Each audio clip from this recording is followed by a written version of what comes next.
नमस्कार विद्यार्थी मित्रांनो, मी प्राध्यापक डॉक्टर बाळासाहेब शेळके, रयत शिक्षण संस्थेचे राव बहादूर नारायणराव बोरावके महाविद्यालय श्रीरामपूर, मराठी अध्ययन व संशोधन केंद्र, मराठी विभाग श्रीरामपूर।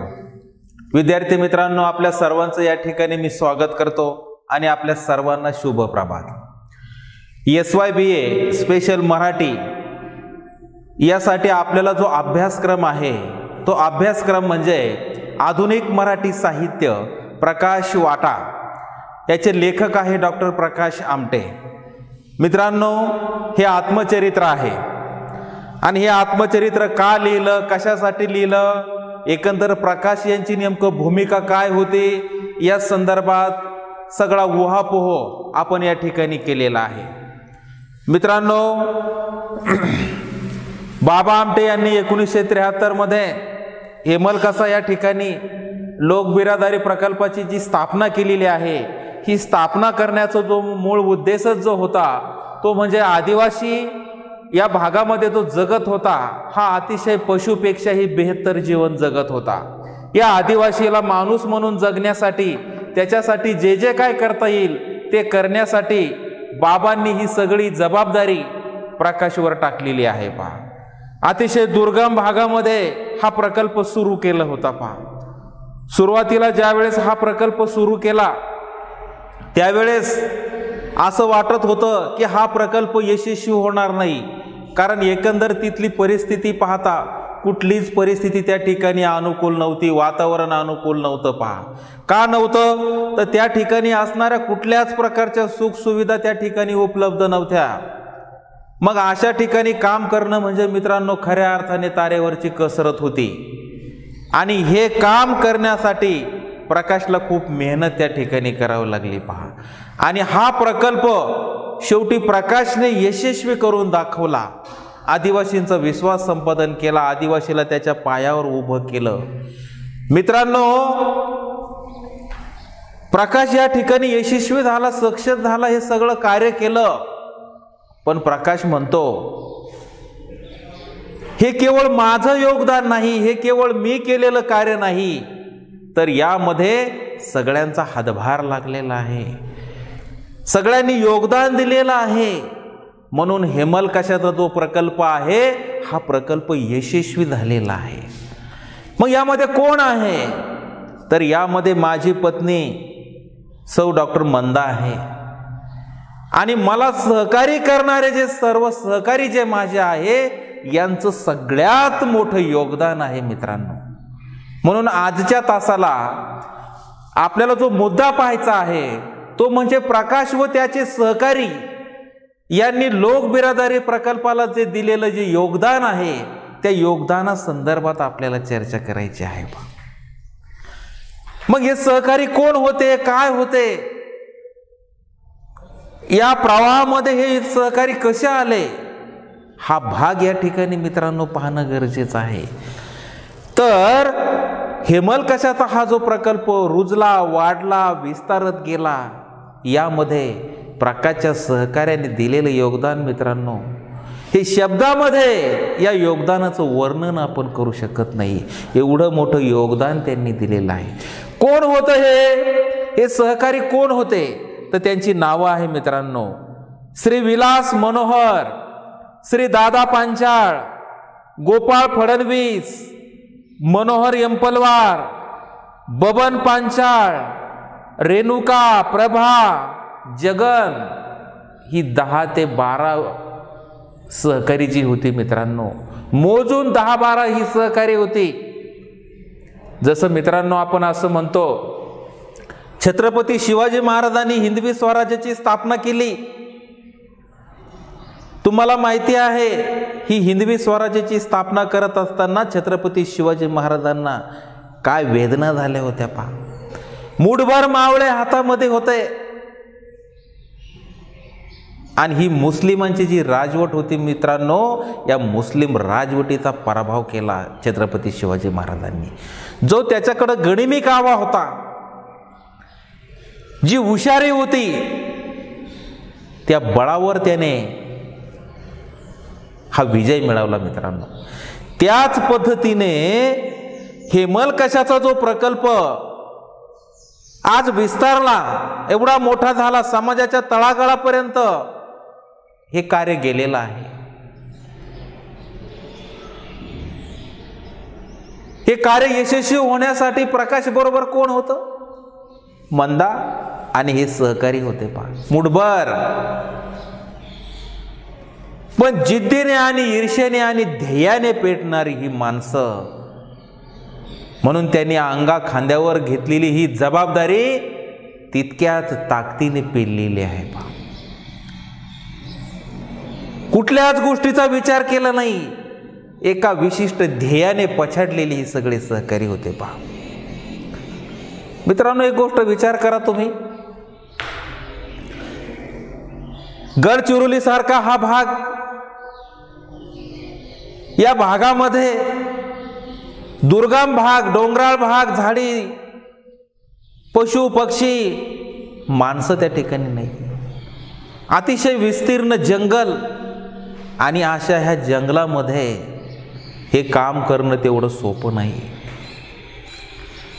मित्रांनो, बोलणं सोपं असतं, कृती करणं अवघड असतं. माणसाचं दुःख वरवर पाहून कळत नाही मित्रांनो, दुःख वाट्याला यावं लागतं, मग त्या दुःखाची किंमत कळते काय असते ते. पाण्यातील मासा निजरा घेतो कैसा, जावे त्याच्या वंश कळेल तेव्हा जैसा. अरे पाण्यातला मासा झोपतो कधी, खातो कधी, विहार करतो कधी. पाणी किती खोल आहे असं वरवर पाहून चालत नाही, पाण्यात उतरावं लागतं आणि मग कळतं पाणी किती खोल आहे ते. माशाचं जीवन अनुभवण्यासाठी माशाच्या जन्माला जावं लागतं, तेव्हा तो मासा कळतं आपल्याला की पाण्यातलं जीवन काय असतं ते. तसं हेमल कशाचा जो प्रकल्प आहे हा यशस्वी करून दाखवला, प्रत्यक्ष कृती केली मित्रांनो.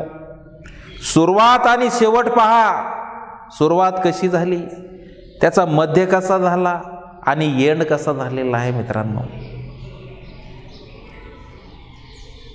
म्हणजे जी जबाबदारी घेतली ती जबाबदारी पूर्ण ताकदीनं पेलली. आता मित्रांनो, मला एक सांगा, हे जे 8-10 सहकारी जे प्रकाश बरोबर आले होते, हे सगळे सहकारी परिस्थितीने उत्तम होते, घरदार सगळे वेल सेटल होते. एवढंच नव्हे तर विविध पदावर नोकरी करणारे होते पहा. आईच्या आरामात जीवन जगत होते. त्यांना काय गरज होती बरं? प्रकाश बरोबर यायचा आणि या जंगलामध्ये जिथे ऊन, वारा, पाऊस, कुठल्या सुविधा नाही, थंडीमध्ये कुडकुडायचं, रात्रभर डास, झोप नाही.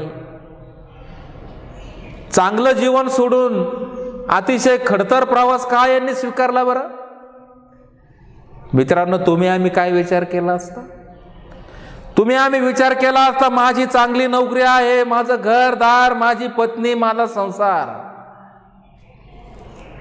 एवढं माझं वैभव सोडून मी कसा येऊ, मी कसा जाऊ, मला शक्य नाही. मित्रांनो, किती टक्के लोकांनी हा विचार केला असता बरं? तुमच्या आमच्या वाट्याला जर असा प्रसंग आला असता तर? मित्रांनो, मोजून 2 ते 3% लोकांनीच फक्त विचार केला असता. 98% लोकांनी विचार केला नसता, नाही मला शक्य नाही. कारण एखादी गोष्ट पाहिल्यानंतरच आपल्याला धडकी भरते, भीती वाटते, मी कसं जाऊ, मी कसं राहू, मला तिथे जमेल का, माझ्याच्याने ते होईल का, त्या ठिकाणचं ते जेवण, इथं मी किती आईच्या आरामात जेवण करतो, किती भारी जगतो, किती उंची वस्त्र वापरतो, एवढं वैभव सोडून मी कसं जाऊ, मग माझी पत्नी काय म्हणेल, माझं मूल रडेल, मग माझी आई काय म्हणेल, वडील मला सोडतील का. किती विचार करतो आपण, किती अँगलने विचार करतो. मित्रांनो, हे सगळे सहकारी, कुणाची लग्न झालेली होती, कुणी मोठमोठ्या पदावर नोकरीला होती, घरदार सगळं आईच्या आरामात होतं. एका क्षणात निर्णय घेतला मित्रांनो. प्रकाशने सांगितलं असं असं काम करायचं, आपल्याला त्या ठिकाणी जायचं आहे. एका क्षणात निर्णय घेतला, कशाचाही विचार केला नाही मित्रांनो. त्याग केला नोकरीचा, त्याग केला घरादाराचा, त्याग केला संसाराचा. काय मित्रांनो, हे असं केल्यामुळे त्यांना काय मोठा बक्षीस मिळणार होतं? खूप मान सन्मान त्यांना आयुष्यभर मिळणार होता? तसं नाही मित्रांनो. ज्या ध्येयाने माणूस पछाडलेला असतो, जे ध्येय माणसाने, ज्याला आपण जिगरबाज म्हणतो, ती जिगरबाज प्रकारची ही सगळी सहकारी आहेत मित्रांनो. काय काम केलं या लोकांनी, शब्द सुद्धा कमी पडतात त्यांच्या कामाचं वर्णन करण्यासाठी. एवढी सोपी गोष्ट नाही मित्रांनो. उचलली जीभ लावली टाळूला आणि पोपटासारखं आपण बोलू, पण कृती करणं अवघड असतं मित्रांनो. आज हे सगळे सहकारी, खरं तर हे 4 दशकापासून चाललेलं कार्य आणि त्या कार्यात उतरलेले हे सगळे सहकारी प्रकाशला हातभार लावला. रात्री बेरात्री पेशंट आजारी पडायचे, हरेक प्रकारचे आजार त्या आदिवासींना. प्रकाशच्या खांद्याला खांदा देऊन हे सगळे सहकारी त्या ठिकाणी मदत करत होते मित्रांनो. राहायला घर नाही, दार नाही, उघड्यावर कुठंतरी ती रावठी केलेली त्या ठिकाणी, त्या रावठीमध्ये हे सगळे सहकारी जगत होते मित्रांनो. अरे जे दुसऱ्याच्या आयुष्यामध्ये सुख निर्माण करतात, अरे जे दुसऱ्याच्या आयुष्यामध्ये आनंद निर्माण करतात, अरे जिता जागता खरा ईश्वर तोच आहे की जो दुसऱ्याच्या आयुष्यामध्ये आनंद निर्माण करणार आहे. आणि या सहकार्यांनी मित्रांनो खऱ्या अर्थाने आदिवासींसाठी स्वतःला सगळ्यांनी वाहून घेतलेला आहे. आणि प्रकाश बरोबर समाजसेवेचा एक मोठा निर्धार केलेला आहे. हा निर्धार शेवटपर्यंत त्यांनी पेललेला आहे. हेमलकशाचा खडतर प्रवास या सगळ्या सहकारी अनुभवलेला आहे, पचवलेला आहे. ऊन वारा पाऊस कशाचाच विचार केला नाही, फक्त विचार केला तो म्हणजे आदिवासीचा. आदिवासीला माणूस म्हणून त्यांना उभं करायचं होतं, त्यांची पिळवणूक थांबवायची होती. तुमच्या आमच्या जीवनामध्ये जो आनंद आहे तो आनंद आदिवासींच्याही जीवनामध्ये मिळाला पाहिजे, म्हणून ही सगळी सहकारी रात्र अहोरात्र काम करत होती मित्रांनो. त्यांनी कशाचाच विचार केला नाही, आपल्या मुलांचा नाही, आपल्या कुटुंबाचा नाही, कुठलाच नाही. सगळा विचार केला फक्त त्या आदिवासींचाच विचार केला. एक गोष्ट विचार करा मित्रांनो, या ठिकाणचं एक जगन म्हणून आहे पहा. जगन कोण आहे, काय आहे? तर मित्रांनो जगन हा जो मुलगा आहे हा हेमलकसा आणि आनंदवन यांना जोडणारा महत्वाचा दुवा आहे पहा. काय काम केलं जगनने? जगनच्या काम मित्रांनो अवर्णनीय स्वरूपाचं काम आहे. हेमलकशाचा जो भाग आहे आणि आनंदवनचा भाग आहे, या दोन्ही मधला अंतर आहे जवळजवळ 120 ते 130 किलोमीटरचं अंतर आहे मित्रांनो. आणि बरोबर मध्यावर प्रकाश त्या ठिकाणी, जगन त्या ठिकाणी थांबलेला आहे. एक विशिष्ट छोटी शाखा त्या ठिकाणी टाकलेली आहे आणि त्या शाखेचं काम जगन करतो आहे. ज्या ज्या वेळी हेमलकशाला मदत लागत असते, मग कधी औषध असेल, कधी भाजीपाला असेल, कधी वेगवेगळ्या वस्तू असेल, ह्या वस्तू आनंदवनातून जगनपर्यंत येत होत्या आणि जगन त्या सगळ्या वस्तू सायकलने प्रवास करून 80 ते 90 किलोमीटर पर्यंत हेमलकशामध्ये त्या वस्तू पोहोच करत होता पहा. कधी कधी पावसाळ्याचे दिवस असायचे, जगनला 4-4, 5-5 दिवस लागत होते पहा. ती सायकल उचलायची, डोक्यावर घ्यायची, रात्र दिवस काहीच विचार केला नाही.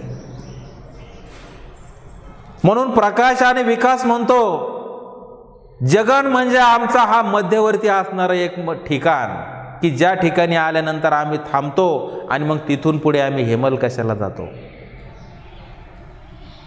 मित्रांनो, जगांनी एवढंच काम केलं नाही, जगांनी अजून एक महत्वाचं काम केलं. काय केलं?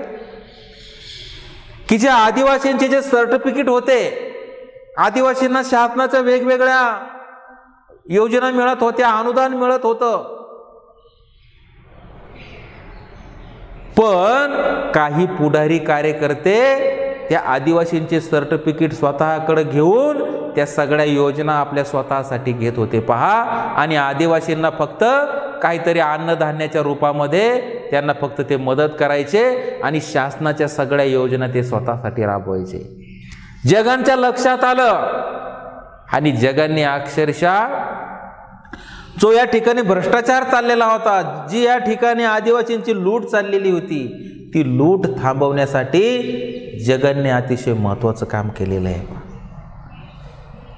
आदिवासींची सर्टिफिकेट त्यांना पुन्हा मिळवून दिली आणि शासनाला सांगून निदर्शनात आणून दिलं की या आदिवासींची या ठिकाणी लुबाडणूक होत आहे, फसवणूक होत आहे. हे सुद्धा जगांनी अतिशय महत्वाचं काम केलेलं आहे. मित्रांनो, जगांचं हे सगळं काम पाहिलं. कुणी पाहिलं? प्रकाशने पाहिलं, विकास भाऊंनी पाहिलं, बाबांनी पाहिलं, साधनाताईंनी पाहिलं. साधनाताईंनी लगेच बाबांना सांगितलं की जगांसाठी आता आपल्याला काहीतरी विचार करावा लागेल. काय विचार केला? जगांचं साध्या पद्धतीनं लग्न करून दिलं बाबांनी आणि साधनाताईंनी. आणि जगनची पत्नी आज आनंदवनमध्ये कुष्ठरोग्यांसाठी काम करत आहे मित्रांनो. आणि जगन हेमलकशाच्या प्रकल्पासाठी तिकडं मदत करत आहे.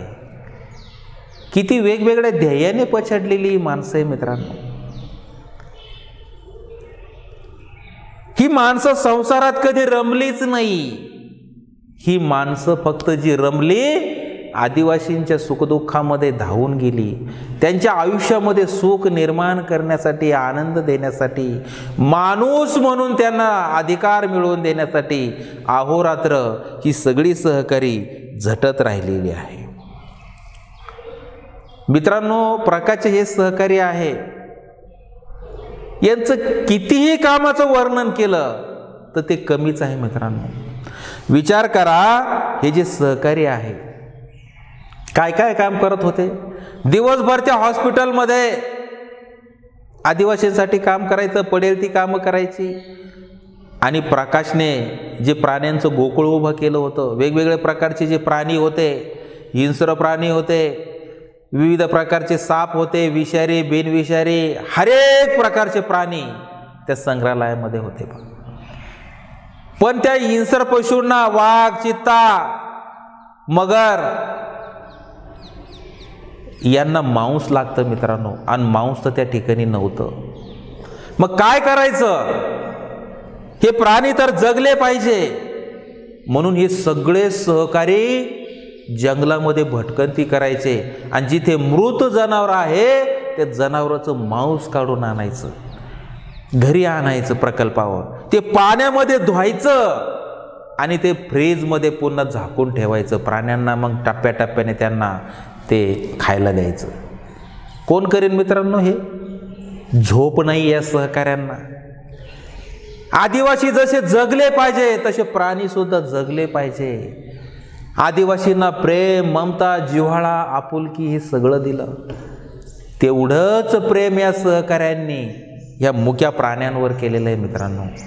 म्हणून हे जे प्राण्यांचं गोकुळ आज उभं राहिलेलं आहे, या गोकुळामध्ये हे सगळे प्राणी जे गुण्यागोविंदाने आनंदाने जगत आहेत, यामध्ये या सहकाऱ्यांचं योगदान खूप मोठं आणि महत्त्वाचं आहे पहा. हे आपण नाकारू शकत नाही, विसरू शकत नाही पहा मित्रांनो. एवढंच केलं नाही, या सहकार्याने एवढंच काम केलं नाही. विचार करा, आदिवासी प्राण्यांसाठी मांस आणण्याचं काम केलं. अजून एक महत्त्वाचं काम काय केलेलं आहे, तर हा जो प्रकल्प उभा राहिला, या ठिकाणी माड्या आणि गोंड समाज राहत होता. यांच्यासाठी शिक्षणाची व्यवस्था होती, पण ती कागदोपत्री होती. त्या ठिकाणी असणारा शिक्षक त्याला माड्या आणि गोंड भाषा येत नव्हती, त्यामुळे आदिवासी शिक्षणापासून वंचित होता, त्याला शिक्षण कधी मिळालंच नाही. आणि आदिवासींना शिक्षण तर गेलं पाहिजे. प्रकाशच्या डोक्यात विचार आला, सहकार्यांच्या डोक्यात विचार आला, या लोकांना तर मराठी कळत नाही, माड्या गोंड भाषा आपल्याला येत नाही. आणि जोपर्यंत आपण आदिवासींना शिक्षण देत नाही तोपर्यंत आदिवासीमध्ये कुठल्याही प्रकारचं परिवर्तन होणार नाही. कारण शिक्षण हा ज्ञानाचा तिसरा डोळा आहे. शिक्षण हे वाघिणीचं दूध आहे. कारण या दुधाचा स्पर्श या आदिवासींना झालेला नाहीये आणि तो आपल्याला द्यायचा आहे. मग काय केलं पाहिजे? तर यासाठी मित्रांनो, रेणुका, प्रभा, बबन पांचाळ, मनोहर ह्या लोकांनी माड्या आणि गोंड लोकांची भाषा शिकून घेतलं, शब्दकोश तयार केला, त्यांचे आदिवासींचे सण उत्सव, त्यांचे वार, भाज्यांचे नावं, गावांचे नावं या पद्धतीने त्यांना शिक्षण द्यायला सुरुवात केली. याचा परिणाम असा झाला, आदिवासींना ते कळायला लागलं, आदिवासींना समजायला लागलं, आदिवासींचा विश्वास संपादन केला आणि मग ती आदिवासींची पोरं शाळेत बसायला लागली. एकही पोरग शाळेत बसत नव्हतं, पळून जात होतं. पण या सहकार्याने प्रयोग केला, तो यशस्वी केला. भाषा शिकले, आत्मसात केला त्यांचा विश्वास. आणि आज हेमलकशातला आदिवासी आज त्याच्या पायावर उभा आहे. त्याला शिक्षण मिळालं, त्याला व्यावसायिक शिक्षण मिळालं, शेतीचं ज्ञान मिळालं, आधुनिक शेती कशी करायची हे त्याला कळलं, पीक पाणी बिये बियाणे कसे पेरायचे, उत्पन्न कसं घ्यायचं हे कळलं. याचा परिणाम असा झाला, भरघोष उत्पन्न मिळालं, उत्पन्न बाजारात आणलं जाऊ लागलं, हातात पैसा येऊ लागला आणि आदिवासी शहाणा झाला. मग हे योगदान कुणाचं? तर हे योगदान आहे या सहकार्यांचं योगदान आहे. एवढा त्रास घेतला आणि खऱ्या अर्थाने आदिवासीच्या जीवनामध्ये मित्रांनो चैतन्य निर्माण झालेलं आहे. प्राण्यांवर सुद्धा जीवापाड प्रेम या आदिवासींना केलेलं आहे. जबाबदारीने आणि विश्वासाने काम करणारे हे सगळे सहकारी आहे. मित्रांनो, कुठलीही लाचलुचपत, कुठलाही भ्रष्टाचार या सहकार्यांनी केलेलं नाही. जे काम केलं विश्वासाने केलं, इमानदारीने केलं, म्हणून त्या कामाची पावती आज त्यांना मिळालेली आहे. आज त्यांचा मान सन्मान होत आहे. वेगवेगळ्या पुरस्काराने त्यांना सन्मानित केलं जात आहे. याचं श्रेय या सगळ्या सहकार्यांचं आहे, प्रामाणिकपणाचं आहे, इमानदारीचं आहे, विश्वासाचं आहे.